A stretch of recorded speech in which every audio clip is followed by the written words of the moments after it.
नमस्कार दोस्तों, आपका संजीव ट्रैवलिंग ब्लॉग में स्वागत है। दोस्तों, आज हम बात करने वाले हैं केदारनाथ यात्रा 2023 में जब हम जाएंगे तो हम अपने साथ क्या-क्या सामान लेकर जाएं दोस्तों, आप सभी को पता है कि चार धाम यात्रा केदारनाथ यात्रा में केवल अब 3 साढ़े 3 महीने का टाइम ही बचा है, क्योंकि अनुमान लगाया जा रहा है कि इस बार 26 अप्रैल के आसपास में चार धाम यात्रा केदारनाथ यात्रा शुरू हो जाएगी। दोस्तों, सबसे महत्वपूर्ण यात्रा पर जाने से पहले होता है हम अपने साथ क्या क्या सामान लेकर जाएं दोस्तों, क्योंकि सामान बहुत ज़्यादा इम्पोर्टेंट होता है।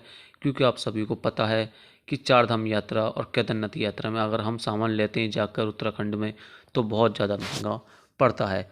तो इससे बचने के लिए हम पहले ही अपने घर से ही सामान लेकर चलते हैं, ताकि हमें कोई एक्स्ट्रा सामान चार धाम यात्रा और केदारनाथ यात्रा पे ना लेना पड़े दोस्तों। क्योंकि अगर हम सामान लेना पड़ेगा तो हमें बजट में ज़्यादा महंगा पड़ जाएगा दोस्तों। अगर आपने हमारा चैनल अभी तक सब्सक्राइब नहीं किया तो हमारे चैनल को सब्सक्राइब कर लें और बेल आइकन घंटी दबा दें, जिससे आपको नई नई जानकारी प्राप्त होती रहे दोस्तों, सबसे पहले हम बात करते हैं कि हम अपने साथ क्या क्या डॉक्यूमेंट ले जाएं दोस्तों। केदारनाथ की यात्रा पर जाते समय आपके पास नंबर 1 आधार कार्ड होना चाहिए। अगर आधार कार्ड ना हो तो आपके पास पैन कार्ड हो, कोई ऐसी आईडी कार्ड हो जो बहुत ज़रूरी हो। मान के चलिए जैसे आपका पैन कार्ड होता है, एक आधार कार्ड होता है, वोटर आईडी कार्ड, इनमें से आपके पास एक ज़रूर होना चाहिए। और हो सके तो ओरिजिनल और एक फ़ोटो स्टेट अपने पास ज़रूर रखें। उसी के साथ आप जो आपका रजिस्ट्रेशन होता है उसकी फ़ोटो स्टेट कम से कम 2-3 अपने पास ज़रूर रखें दोस्तों। बहुत से लोग ई पास कहते हैं, बहुत से लोग रजिस्ट्रेशन कहते हैं, लेकिन इन दोनों का मतलब एक होता है दोस्तों। और उसी के साथ अपने पास एक या दो फोटो जरूर रखें दोस्तों। केदारनाथ की यात्रा पर अपने साथ बैग कितने ले जाएं दोस्तों। सबसे ज़्यादा कन्फ्यूजन रहता है कि हम चार धाम यात्रा केदारनाथ यात्रा पे हम क्या बैग लेकर जाएं दोस्तों, मैं आपको हर बार जो हमारे पिछले साल 2022 की यात्रा हुई थी केदारनाथ यात्रा चार धाम यात्रा में, मैंने उसमें भी बताया था कि आपको बैग कैसे लेकर जाने हैं। क्योंकि सबसे ज़्यादा जो परेशानी होती है ना यात्री को, वो बैग से ही होती है बहुत ज़्यादा। दोस्तों, आप सबसे पहले 2 बैग लेकर जाएं। अगर आप सिंगल हो तो एक बैग लेकर जाएं। और बैग कौन सा लेकर आ जाएं, जो एक काम ट्रैवलिंग वाला बैग आता है, एक 40 लीटर, एक 45 लीटर, 55 लीटर वाला आता है, वो ले जाएं, सबसे बेस्ट है। और जो कंधा पर पीछे लटकाने वाला आता है दोस्तों। किसी भी हालत में आप ट्रॉली वाला बैग ना ले जाएं।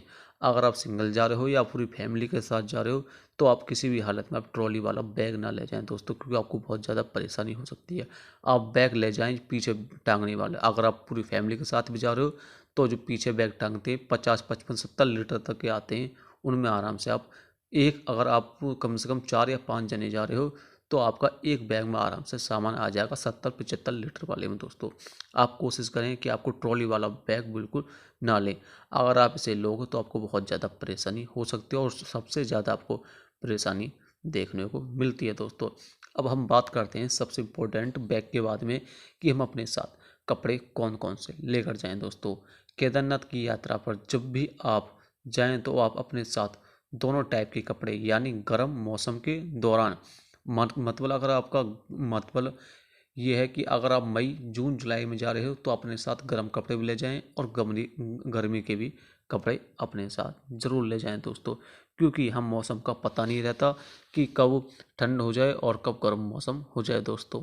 आप अब कोशिश करें कि आप लोअर ज़्यादा से ज़्यादा रेफ़र करें। वो ऐसे कपड़े ले जाएं जो कि आपको बहुत ज़्यादा परेशानी ना दें। जैसे आपका जीन्स हो गई, बहुत से लोग जीन्स जीन्स में जाते तो आप जीन्स का बिल्कुल केदारनाथ यात्रा चार धाम यात्रा पर प्रयोग ना करें दोस्तों। कोशिश करें कि आप लोअर में ही यात्रा करें दोस्तों। अगर आपके साथ लेडीज़ जा रही हैं तो लेडीज़ जैसे साड़ी होती हैं तो साड़ी में तो बिल्कुल यात्रा करें दोस्तों, क्योंकि साड़ी से बहुत ज़्यादा लेडीज़ को परेशानी होती है। तो इसलिए आप साड़ी से भी यात्रा ना करें। कहने का मतलब ये है कि आप किसी भी मौसम में जा रहे हो तो आप अपने साथ गर्म कपड़े ज़रूर ले जाएं। और गर्म कपड़े के साथ साथ आप लोअर ज़्यादा ले जाएं और लेडीज़ अपने साथ साड़ी ना ले जाएं दोस्तों। ठीक है, अगर अपने हिसाब से जा रहे हो दोस्तों। उसके बाद हम बात करते हैं जूते।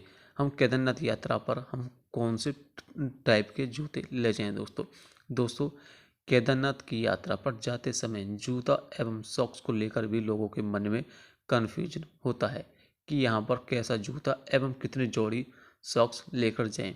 आपको बता दें कि आप केदारनाथ की यात्रा पर लेदर वाले जूते या कपड़े वाले जूते ले जाने से बचें, क्योंकि केदारनाथ की यात्रा पर आपको कई जल के झंडे मिलेंगे, बहुत ज़्यादा बड़े बड़े, आपको 22 भी मिल सकते हैं, जिससे आपको जूता बहुत ज़्यादा बेकार हो जाएंगे, भीग जाएंगे तो आपको बहुत ज़्यादा परेशानी मिलेगी। इसलिए आप चमड़े के जूते और कपड़े वाले जूते बिल्कुल ना लेकर जाएं दोस्तों, ये हमेशा ध्यान रखें। उसके बाद हम बात करने हैं कि केदारनाथ की यात्रा पर हम बारिश से बचने के लिए अपने साथ क्या क्या सामान लेकर जाएं।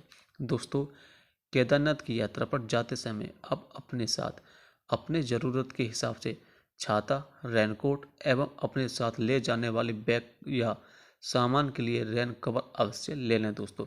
एक बात और, जितना हो सके आप इन सामानों को अपने शहर से ही खरीदें दोस्तों। मैंने आपको शुरू में बताया था, आप इन सामान को अपने शहर से ही खरीदें। अगर आप जैसे हरिद्वार हो गया, हरिद्वार में आपका अब केदारनाथ यात्रा पर जा रहे हो या बद्रीनाथ की यात्रा पर जा रहे हो, अगर आप सामान वहाँ पर लोगे तो आपको बहुत ज़्यादा महंगा पड़ सकता है। तो इसलिए आप अपने शहर से ही सामान ले जाएं और अच्छी क्वालिटी का ले जाएं दोस्तों। केदारनाथ की यात्रा पर ले जाने वाले कुछ बहुत ज़्यादा इंपॉर्टेंट सामान है जो आपको अपने साथ ले जाने हैं। सबसे पहले आता है आपको पावर बैंक। पावर बैंक अपने साथ ज़रूर ले जाएं। और पावर बैंक के साथ आपको बहुत सारे आइटम होते हैं। मान के चलिए बहुत से आपको 5 या 4 जने जा रहे हो, तो 4-5 जनों के पास कम से कम, अगर 4 जने 4 मोबाइल हो गए, फिर आपके अब लैपटॉप हो सकता है, आपके पावर बैंक हो सकते हैं। आप कोई होटल लेते हैं तो होटल में एक बोर्ड होगा तो आपको बहुत ज़्यादा परेशानी हो सकती है अपने मोबाइल चार्ज करने के लिए, पावर बैंक चार्ज करने के लिए। तो आप ऐसा एक्स्ट्रा बोर्ड ले जाएं जो कम से कम 10 या 9 आराम से आपको चार्जिंग हो सके दोस्तों। ठीक है। उसी के साथ आप अपने साथ एक पानी की बोतल ले जाएं, और वो भी घर से कम 1 या 2 लीटर की बोतल ले जाएं। अगर आप चार धाम यात्रा पर बोतल लोगे तो पानी के लिए आपको बहुत ज़्यादा पैसा खर्च करना पड़ सकता है। इसलिए आप अपने साथ एक खाली बोतल ले जाएं, तो वो आराम से आप रिफ़िल करवा सकते हो रास्ते बीच में दोस्तों। और उसी के साथ आप अपने लिए खाने पीने के लिए आप अपना सामान जो भी है, मान के चलिए चिप्स है, बिस्कुट है, नमकीन है, जो भी आपके खाने का आइटम है वो अपने घर से ही लेकर जाएं दोस्तों, तो आपके लिए बहुत ज़्यादा सस्ता पड़ेगा। अब हम बात करते हैं कि केदारनाथ की यात्रा पर हम कौन कौन सी दवाई लेकर जाएं। केदारनाथ की यात्रा पर जाते समय आप अपने साथ जो सबसे ज़्यादा मेडिसिन सबसे ज़्यादा यूजफुल होती है वो होती है आपकी सिर दर्द हो गया, आपका बुखार हो गया, थकान हो गया। तो इन चीज़ों के लिए भी आप अपने साथ दवाई ज़रूर ले जाएं दोस्तों। आप मेडिकल स्टोर पर जाएं और डॉक्टर से कहते हैं कि हमें जैसे बुखार हो गया, थकान हो गया, हमें इन चीज़ों की सबकी अलग अलग एक दवा दे दें। सबके अलग अलग और अलग अलग पैकेट को ऊपर नाम लिखवा लें और सबको पिन्नी में पैक कर लें दोस्तों। उस हिसाब से आप अपने साथ ले जाएं। अगर आप बीच रास्ते में कहीं भी आप बीमार पड़ते हो तो जो आपके पास मेडिसिन है आप उसके ज़रिए आराम से ठीक हो सकते हो, आपको कोई परेशानी नहीं होगी। अब हम बात करते हैं केदारनाथ की यात्रा पर हम अपने साथ कैश कितना लेकर जाएं, पैसा कितना लेकर जाएं। दोस्तों, आप अपने साथ अगर मान के चलिए आपका 10,000 का बजट है, तो 10,000 में से कम 6-7 हज़ार रुपये अपने साथ ले जाएं, बाकी आप एटीएम से निकाल सकते हैं। कोशिश रखें कि आप अपने साथ कैश ज़्यादा रखें।